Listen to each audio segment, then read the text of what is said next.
Bon l'équipe, salut à tous, j'espère que vous allez bien. Ça y est, c'est terminé. Ça y est, c'est fait les amis. Le Paris Saint-Germain remporte cette finale de Coupe de France. 7e finale consécutive pour le Paris Saint-Germain dans cette compétition. 14e Coupe de France à mettre dans le palmarès parisien. 0-2 les amis. 0-2, je m'attendais, je vais pas vous mentir, je m'attendais à un meilleur match. Je m'attendais à un peu plus de rythme dans ce match. Je m'attendais à un peu plus de combativité, à un peu plus d'intensité de la part des deux équipes. Ça n'a pas été le cas. Mais seul le résultat, seule la victoire compte dans cette compétition, les amis. Et oui, la coupe était à la maison, la coupe reste à la maison. Une équipe monégasque qui n'a pas été dangereuse ce soir. Pourtant, une équipe monégasque performante depuis le début de cette compétition, performante en Ligue 1. Mais là, je les ai pas reconnus, les monégasques ce soir. On va pas se mentir. Je m'attendais, comme je vous l'ai dit, à un match un peu plus serré, tu vois. À un match avec un peu plus de folie, avec un peu plus d'envie. Quand on a ouvert le score à la 19e minute, je me suis dit là, les monégasques vont se réveiller. Mais rien, ils n'ont pas eu beaucoup d'occasions ce soir, hormis cette frappe de Gelson Martins en seconde mi-temps qui s'écrase sur la barre. En même temps, c'était comme un centre-tir, tu vois. Voilà, c'est peut-être après quoi, Davas, il a dû faire 2-3 arrêts décisifs dans le match, mais tu vois, pas une équipe, pas des monégasques aussi dangereux que je l'aurais espéré. Après, côté parisien, on n'a pas fait mieux, on n'a pas fait mieux ce soir, pas beaucoup d'occasions non plus côté parisien. C'est vrai que c'était un match assez, tu vois, assez fermé. Un match assez fermé où les deux équipes ne se sont pas créées beaucoup d'occasions offensives.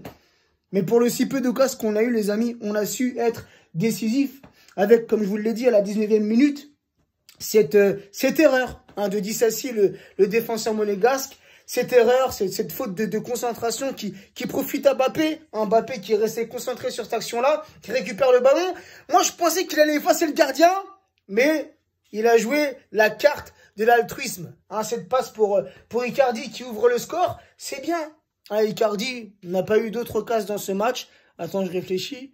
Non, il n'a pas eu d'autres occasions dans ce match. Mais ce petit but, tu vois, si ça peut lui redonner confiance, j'ai envie de te dire, mais quelle confiance. Ça y est, c'est la fin de saison, frérot. Peut-être de la confiance pour la saison prochaine, tu vois. et en seconde mi-temps, cette passe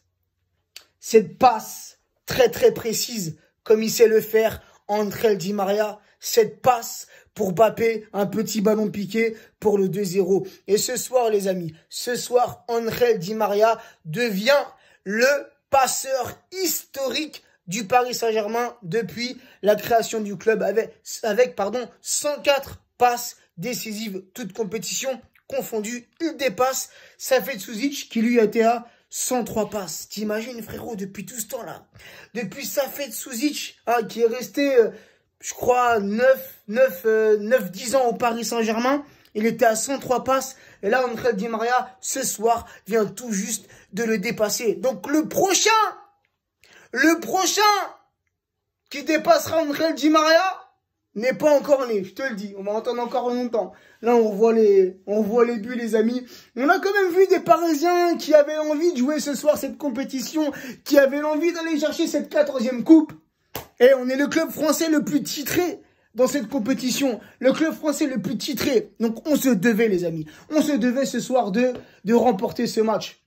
Et ça fait du bien, puisque c'est une saison. Bon, la Ligue des Champions, on oublie. Pourtant, on a fait un beau parcours. La Ligue 1, tout se jouera dimanche. Lors de la dernière journée, les amis, on va assister à une bête de soirée dimanche, les amis. Où le titre va se jouer. Ou encore, je dirais 3 équipes. Là, j'ai pas le classement en tête. Mais 3 équipes peuvent encore potentiellement remporter le championnat. Lille, le Paris Saint-Germain et l'AS Monaco. Bien évidemment qu'on attend un faux pas des Lillois. De notre côté, une victoire contre les Brestois. Et comme ça, on remporte ce 10e titre de champion de France. Bref. Et là, cette saison, les amis, ça ne sera pas une saison blanche puisqu'on a eu le trophée des champions contre l'Olympique de Marseille. Et ce soir, la Coupe de France contre l'AS Monaco. Et c'était aussi une petite revanche qu'on devait prendre ce soir contre les Monégasques. Voilà, cette année en Ligue 1, on n'a pas eu, comment dire, de chance contre cette équipe de Monaco qui a gagné par 2 fois. Rappelez-vous, il s'est imposé en début de saison 3-2 chez eux et plus récemment 0-2 au Parc des Princes. Donc ce soir, on devait prendre aussi cette revanche. Donc c'est fait les amis, satisfait, hein, bien évidemment qu'on va pas sortir dehors pour aller klaxonner, hein, comme certains auraient pu le faire dans certaines villes, hein, je citais pas le nom des villes, mais voilà, c'est une Coupe de France les amis, bien évidemment que comparé à une Ligue des Champions, comparé à un titre de champion de France, c'est un peu moindre, mais tout de même, ça fait plaisir, c'est un trophée, et on ne crache pas sur les trophées, peu importe la compétition, on le prend et on le met dans l'armoire. Donc voilà la team, on va se laisser, je n'ai pas plus de choses à rajouter, on va suivre, hein, je vais suivre cette remise de la Coupe de France. Et un petit mot aussi, hein, hier, on a eu le bonheur d'assister à la liste de Didier Deschamps, la liste des 26 joueurs français qui participeront à l'Euro, qui commence dans quelques semaines, impatient que ça commence. Et le bonheur de tous, la grande surprise, hein, Jules Koundé, hein, j'espère que je le prononce bien, le jeune défenseur français qui a été appelé pour la première fois en équipe A. Donc bravo à ce jeune joueur. Et les gars, Karim Benzema, avouez, on a tous poussé un cri lorsqu'on a vu son nom et son image apparaître à la télévision, frérot. Karim Benzema, le retour de Benzema en équipe de France. Et je suis pressé de voir. Je suis pressé de voir ce que ça va donner. Benzema, Mbappé, Griezmann. Tu vois, l'entente entre ces 3 joueurs-là, ça va faire mal. Ça va faire mal. Bref, les amis, sur ce, prenez soin de vous, prenez soin des vôtres et à très vite.